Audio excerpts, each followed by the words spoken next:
Before memory, before the first star dared to burn, there were only two. One who shaped, and one who unmade.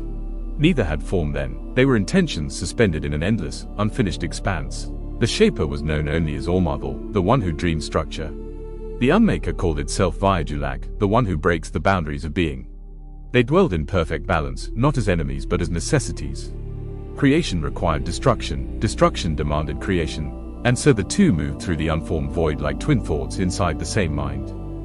For an age without clocks, they worked as one. Allmarvel imagined frameworks, the notion of weight, the whisper of direction, the idea that something could exist here instead of there. Viadulak countered with dissolutions, a reminder that everything must one day fall apart, that no form, no dream, no structure could live without consequence. Not shaper, not destroyer, but observer. Out of their interplay rose a third kind of being.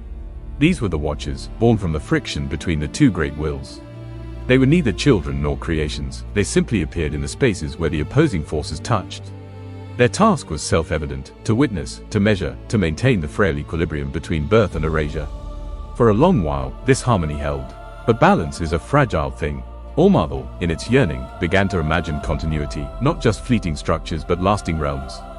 The idea took shape, a universe with rules, with sequences, with entities capable of learning. Structure that could build upon itself. Viadulak recoiled. Continuity meant permanence. Permanence meant defiance. A creation too enduring could one day forget the cycle, forget the necessity of dissolution, forget the truth that everything must someday return to silence. The first fracture was not an argument. It was a realization. They no longer dreamed the same dream. The rift between them widened until it became an abyss. The Watchers felt it as pressure, a tightening across existence itself. Allmarvel wished to begin. Viadulak wished to undo. And then came the sundering. No sound, no light, just a catastrophic division of intent so powerful it tore open the raw void and hurled both forces apart. Where they clashed, reality warped, curled inward, then exploded outward in a bloom of possibility. The Watchers did not cause this event. They survived it. What the lesser minds of future species would one day interpret as a beginning was, in truth, the shockwave of a cosmic disagreement. Matter unfolded, time uncoiled, energy rushed outward in wild, newborn tides. The universe began not with a moment of triumph, but a wound. Allmarvel fell into the new universe like a seed cast into soil, weaving the first patterns, gravity wells, spiraling clouds, the early frame of galaxies. Viadulak drifted along the dark edges, shaping voids, ruptures, shadows where dissolution would eventually reclaim what had been made. The Watchers spread across the expanding fabric, wounded but aware. Their purpose sharpened, to guard the fragile balance between creation and destruction. To sense the irregularities, to intervene when either force tipped the scale. Allmarvel's influence birthed worlds. Viadulak's presence seeded the great unmaking things, the void storms, the paradox beasts, the first hints of predatory phenomena that should not exist. But always, there remained a deeper truth. The war between the two was never finished. It simply changed shape. Every star is a negotiation. Every black hole is an argument. Every mind capable of choice is a contested territory. And in the far reaches of future ages, on planets called Persephone, Orvarath, Kepler 442b, and beyond, the echoes of that first sundering would give rise to beings touched by both wills. Some would build, some would destroy, some would witness, and some would discover that their existence was not an accident at all, but a continuation of the oldest conflict in the cosmos. And some would discover that their existence was not an accident at all, but a continuation of the oldest conflict in the cosmos. After the sundering, the intentions of the two didn't vanish into the expanding universe. They traveled with it, treads of creation, treads of dissolution, carried like invisible currents through dark matter and early star fields. The Watchers felt these currents long before anything resembling life emerged. Not as voices, but as patterns, subtle harmonics embedded in the newborn fabric of reality. Where the harmonics crossed, something remarkable happened. The fabric aligned. Invisible lines of force stretched from one end of the cosmos to the other, quiet channels that shaped gravity, time, and motion. The Watchers called them lattice currents. A future age would know them as the dark lattice resonance. These lines were not simple physical structures.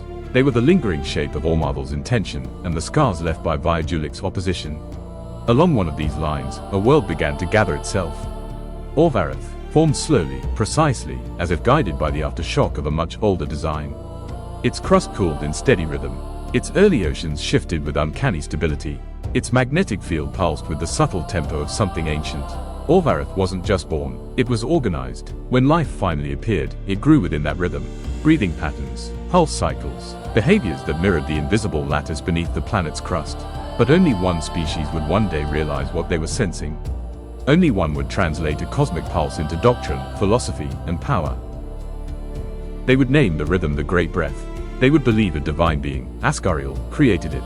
The Watchers understood otherwise. Ascariel was not a primordial god, not the first mover, not the architect of existence.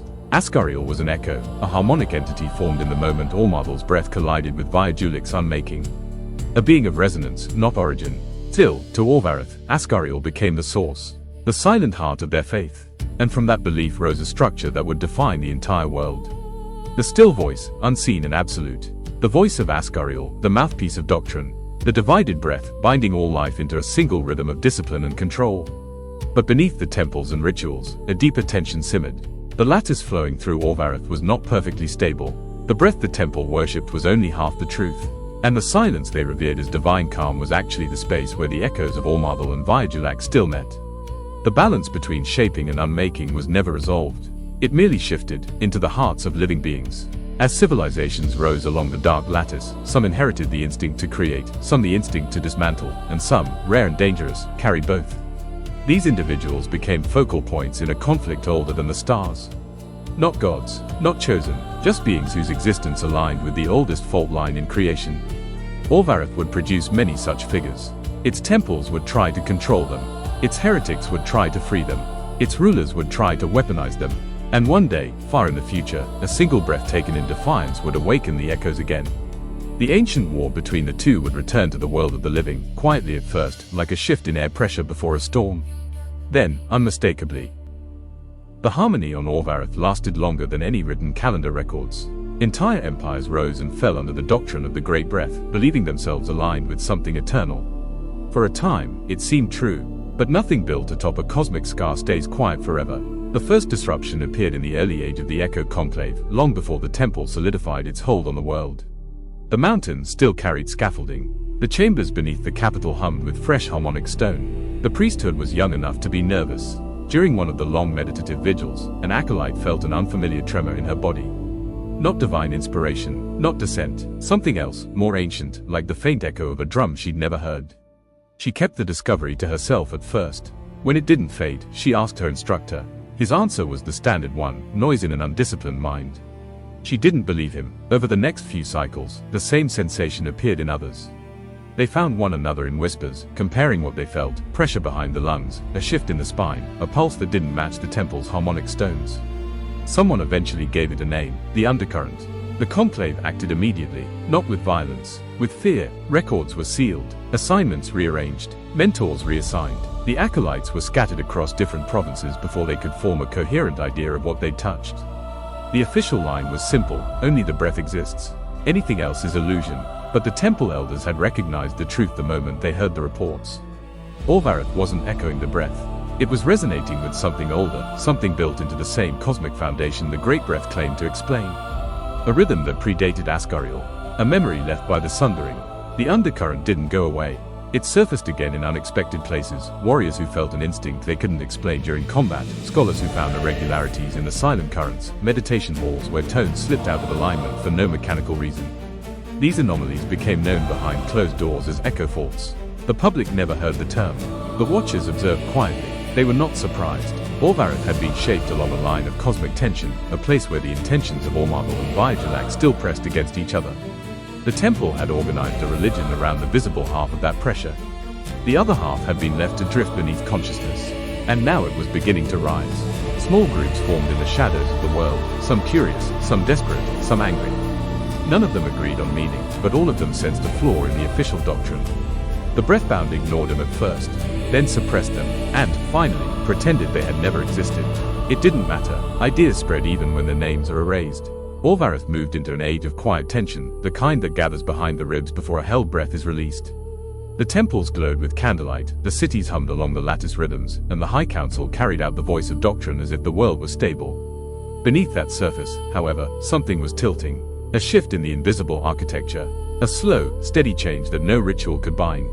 One day, it would reach someone who could feel both rhythms, the breath, and the buried fracture underneath it.